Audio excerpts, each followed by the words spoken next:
Oi, olha eu de volta. Vamos falar de teoria? Vocês já ouviram falar na teoria de que Eva não teria sido a primeira mulher do mundo e, por consequência, não teria sido a primeira esposa de Adão, como conta o livro de Gênesis da Bíblia Sagrada? Ah, mas isso contradiz a Bíblia. Calma, que ao decorrer do que eu vou contar aqui sobre essa teoria, vocês vão entender que o próprio livro de Gênesis entra em contradição por si só.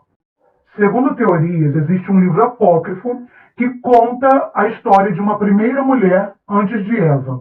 Essa história também é relatada no Talmud judaico. E essa primeira mulher seria Lilith. Lilith, diferente de Eva, que foi feita da costela de Adão, teria sido feito ao mesmo tempo e da mesma forma que o homem foi criado, do barro.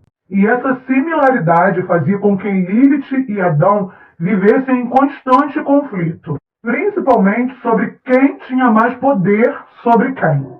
Lilith não aceitava se submeter ao poder patriarcal que Deus teria imposto ao homem. Afinal, ambos tinham sido feitos da mesma matéria, eram iguais. Por que ela deveria ser inferior ao homem? Segundo o que a teoria conta, está escrito nesse livro apócrifo, isso de ter que ser submissa ao homem teria revoltado Lilith de uma forma tão grandiosa que ela teria decidido se rebelar contra Adão, seu marido, contra Deus e contra qualquer coisa que pudesse querer fazer submissa. Fazendo assim com que Lilith tivesse bolado um plano para ela simplesmente ir embora do Éden e abandonar tudo isso para trás. Empoderamento poderia ser o sobrenome dela. Então, Lilith teria pronunciado o nome sagrado de Deus em voz alta. E o nome de Deus era tão sagrado e tão mágico que, ao fazer isso, Lilith, de alguma forma, que só ela provavelmente saberia, teria criado asas. Asas essas que facilitaram e ajudaram a sua partida do Éden para as margens do Mar Vermelho. Diante de tal situação e a pedidos de Adão, Deus ainda teria proposto uma segunda chance e o perdão a Lilith, para que voltassem das margens do Mar Vermelho para o Jardim do Éden, porém com a condição de aceitar a submissão ao seu marido. E Lilith recusou a proposta, sendo por conta disso amaldiçoada por Deus e se tornando uma mulher demonizada. Algumas teorias mais detalhadas contam que lá nas margens do Mar Vermelho, Lilith teria conhecido Samael, o anjo que se rebelou contra Deus e teria sido expulso de lá por conta disso. E eles teriam se envolvido, fazendo com que ela se tornasse assim a primeira esposa, a imperatriz do anjo caído. Ele teria lhe ensinado sobre os prazeres da carne. A mulher fazendo lá o papai e mamãe com Adão, de repente vem o outro lá e ensinou um monte de coisa do Kama Sutra para ela, do nada. Enfim, gente, é o que eu acabei pensando. Ensinou-lhe sobre magia, sobre a liberdade de não precisar ser submissa a ninguém, a não ser a ele, né, de certa forma. E, sobretudo, a não baixar a guarda para Deus. Apontando, assim, provavelmente a sua versão dos fatos. Ela já achava que Deus era um grande carrasco que queria fazer dela submissa. Então, né, entrou fácil na mente. Também, né, gente, rebelde com rebelde combina, né? E por que Lilith não é citada, então, no livro de Gênesis? Acredita-se que, como ela foi demonizada pelo Criador, teria sido ela excluída por falta de mérito da Bíblia Sagrada. Mas também há a teoria de que era para não influenciar as mulheres a quererem se empoderar como ela, né?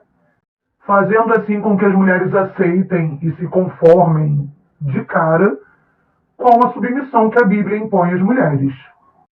Porque convenhamos, né, gente, até quando a mulher teve incesto com o próprio pai, num relato bíblico, a mulher saiu como errada e o homem como certo. E não, eu não tenho nada contra a Bíblia, mas eu gosto de prestar atenção nas histórias. Eu acho que o homem fez alterações muito significativas na Bíblia, por puro capitalismo. Então eu quero deixar claro aqui para os cristãos, eu não estou falando sobre Deus, eu não estou falando sobre Cristo, eu estou falando sobre o homem que meteu o bedelho dele ali, o dedo ali, e fez alterações. Mas a pergunta que não cala é, será que essa teoria é um fato? Bom, certeza, eu acho que não dá para ter. Mas que o livro de Gênesis tem contradições, tem. E eu vou mostrar isso agora para vocês. No primeiro capítulo de Gênesis, é dito que Deus cria o homem e a mulher. Observação, bem como é descrita a criação de Lilith, juntamente a Adão. Depois dessa mulher que foi citada sendo criada junto com Adão, não é mais falada e só se fala de Adão. Daí, já no segundo capítulo, é dito que Deus viu que não era bom o homem estar sozinho. E então fez para si, da sua costela, a mulher, Eva. Ok, e o que aconteceu com a mulher que foi citada no primeiro capítulo? Não, porque como eu estou explicando aqui, Eva só é citada no segundo capítulo, como sendo criada ali no segundo capítulo. Ah, mas isso não é o suficiente de contradição, né? Então calma aí.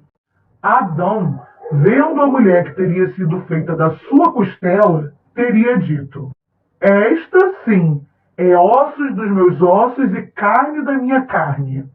Esta sim? Por que esta sim? Isso já indaga outra antes desta, certo? Ou seja, dá a entender que ele já conhecia o que era uma mulher, mas não feita da sua própria carne, do seu próprio corpo. E para deixar a gente mais bugada ainda tem o detalhe que ele frisa o fato de que essa é sim carne da carne dele, ossos dos seus ossos. Lembrando que na história de Lilith, ela é feita do barro, igualmente a ele, e não de partes dele. Então, realmente, a gente fica bem bugado. E olha que interessante. Enquanto a teoria diz que Lilith foi feita do barro, equivalente a Adão, Eva teria sido feita da sua costela. Ou seja, Lilith era completamente desprendida de Adão a ponto de tê-lo abandonado porque não estava satisfeita com ele. Ela era equivalente, provavelmente, até em força física, né? O que, a partir da mulher ter sido feita de uma parte do homem, pode ter feito da mulher essa condição que temos, que convenhamos, o homem é mais forte do que a mulher. Isso é óbvio e lógico. Será por conta disso? Por ser a mulher feita de parte do homem, segundo conta Gênesis? Então, será que a mulher feita do barro tinha essa condição similar à do homem também? As brigas deviam ser pauleira no Éden. Babados celestiais, meus queridos. Não, eu não estou debochando não, pai. Tô não. É que eu acho tranquilo falar sobre essas histórias sem ficar apavorada. Não. Longe de mim brincar com um negócio desses. Eu não brinco com coisas espirituais, sobrenaturais e tudo mais. Mas e aí? O que vocês acham dessa teoria? O que vocês acham dessas contradições no livro de Gênesis? Já tinham observado? Já conheciam essa história? O que vocês acham a respeito disso? Comenta aí pra mim, porque, rapaz, eu não me conformo em ficar bugada sozinha. E é isso. Até mais. Até o próximo vídeo. E esse foi o vídeo de hoje, pessoal. O que vocês acham aí dessa minha teoria que eu trouxe aqui pro canal?